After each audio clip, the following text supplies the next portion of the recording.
Today we're going to look at a gardening project that doesn't involve growing anything. We've got Pat Lewis today from the Agriculture Engineering Department. Pat, did you make these stepping stones yourself? Yes, we did, Jim. We made these yesterday and over the weekend, and what we're going to show the home viewers today is a very economical way to build homemade stepping stones. We're going to show different sizes and shapes and different textures that a homeowner can go out and build himself or herself and use around their garden or around the rose garden, around the house, in any way at all. That, again, it's going to be an economical and very easy type of construction and very useful. Now, how do we go about doing it? What are the steps? Well, first of all, you have to decide the size of form that you're going to build, the one that you want. You have forms with you? Yes, Let's go take a look at those. Now, Pat, are these forms just made out of wood, regular? Yes, they are, Jim, and as I mentioned earlier, what I'm going to show you today is a very simple type form to construct. Make a small modification to it to make an octagonal shape. But what we have here is a basic 16-inch square form with just a butt joint, which means that wood is just butted up on the corners and nailed together. As you can see, this one is already greased and oiled and ready to be with the concrete poured into it. Now, to make an octagonal shape, that's this one here? That's the exact one, Jim. As you can see, this small piece of wood will fill in from this area right here by measuring 4 inches out on each side and then scribing a line on the piece of wood in this manner. If the 4 inches is measured from this point to here on each side, and then a 1x2 put up here that matches up with those two sides, and then a pencil line struck on the bottom, this will give the area that needs to be cut, which is shown right here. By the time you make those, you cut this with a handsaw or a jigsaw, which results in this piece that will make the octagonal form that you just saw. So you really don't need to do a lot of fancy measuring. It's not necessary, just very simple type construction. 16 by 16 with a 4-inch diagonal piece in each corner. Now, do you need to nail those in or to get those corners? In this case here, Jim, these are glued in with just regular carpenter's glue, white glue or whatever it may be, and have time to set up. On the other ones that you'll see here later, they have been nailed, but there's two ways to do it: nail it or glue it. Either one of them will work. Okay, so whatever's simpler and whatever you get on hand. Yes. The other those form, the round ones? Yes, this is called PVC pipe, polyvinyl chloride. It's 12 inches in diameter. You can see we've poured some stepping stones in this. Again, it is pre-oiled or pre-greased. But what a person has got to know here, in order to get the stepping stone out of here, because this stays within this form, it has to be cut ahead of time with a hacksaw or a jigsaw. And then this joint right here, if it's not secured, it will spread out at pouring. So what do you secure it with? Okay, just regular electrician's tape, which I'll show you here. You can see right here is the seam, and you take 3 pieces of electrician's tape and tape over this, and that's strong enough to hold the mortar, the mix, inside this form while you're pouring the concrete in there. Now the grease that you're putting in there, is this axle grease or lubricating grease? It's an axle grease that we have from our laboratory, or you can use a regular motor oil. And would Vaseline work if you had that? It would, yes. Just something slippery. Something slippery so it doesn't adhere to that wood and stick to the form. But you make sure that you oil or grease inside of any of these forms.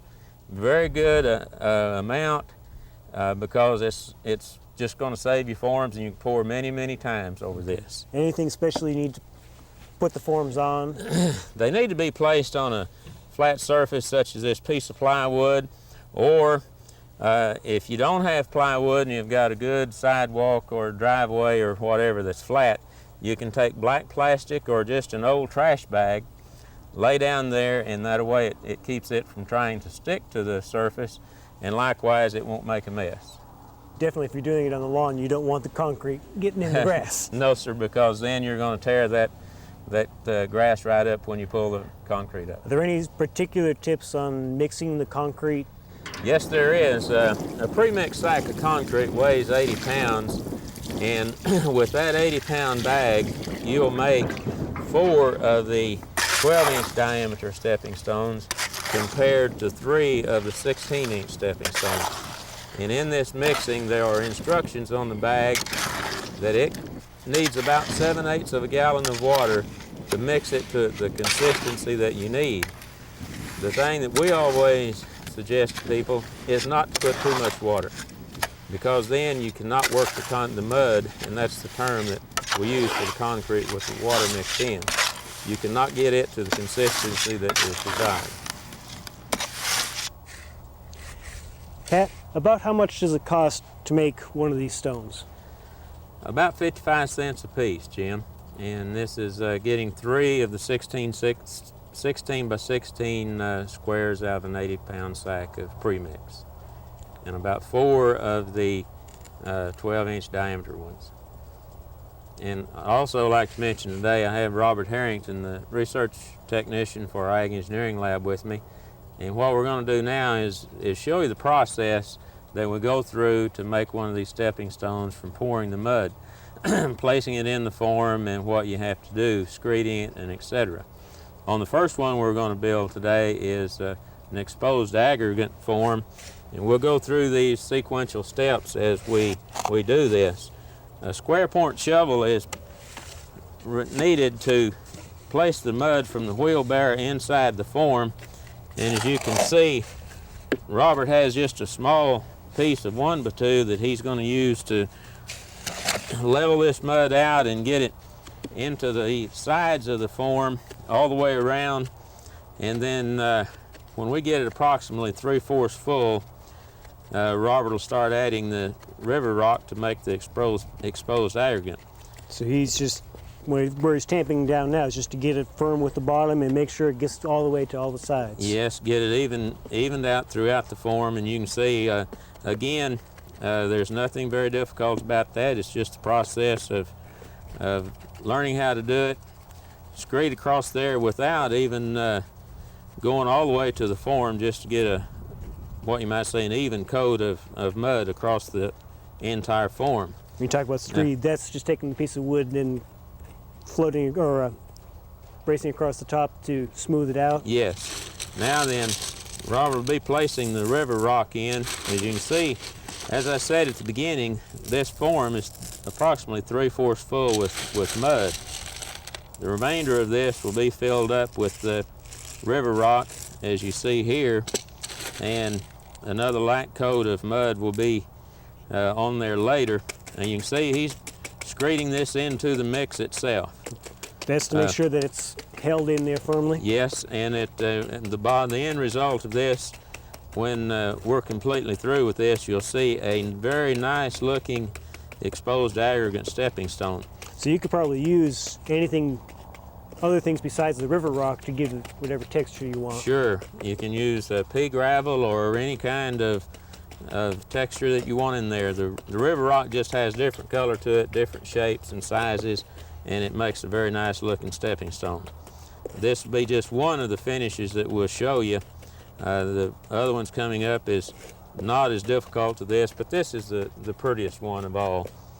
But the thing to keep in mind whenever a person is finishing these, that you want a rough surface on the top. The exposed aggregate, like what is going to be here, will give you a rough surface. And the other finish that we'll do later on will be a broom finish, which again is a rough finish that will be applied to the top to avoid a person slipping on the stepping stone with a wet tennis shoe or leather sole shoe, ever what it may be. Now the aggregate's kind of disappearing down there inside the concrete mix. How are you going to get it back out at the end? There'll be some other ones placed in there, and as I said at the beginning, this looks rather complicated, but it's very easy to do, not complicated. And you'll notice Robert, when he gets through there, he's screening this now all the way across, screeding it This does, as I said earlier, take a little bit longer, but for the process, the total process, it's well worth it. Okay, so those first aggregates were put in there just to kind of fill the bottom. What you actually will see on the surface, he hasn't put on yet. Yes, sir.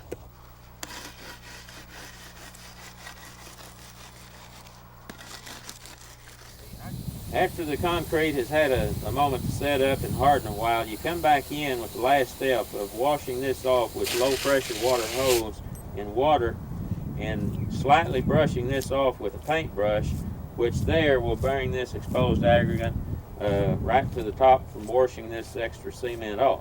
What was the other finish we were talking about? The first one of over here that we did at the beginning, Jim, is just a straight pour, and I'll show you the broom finish. As I mentioned earlier, that you want some rough finish on there just so it will have a rough appearance, rough texture, and prevent any slippage.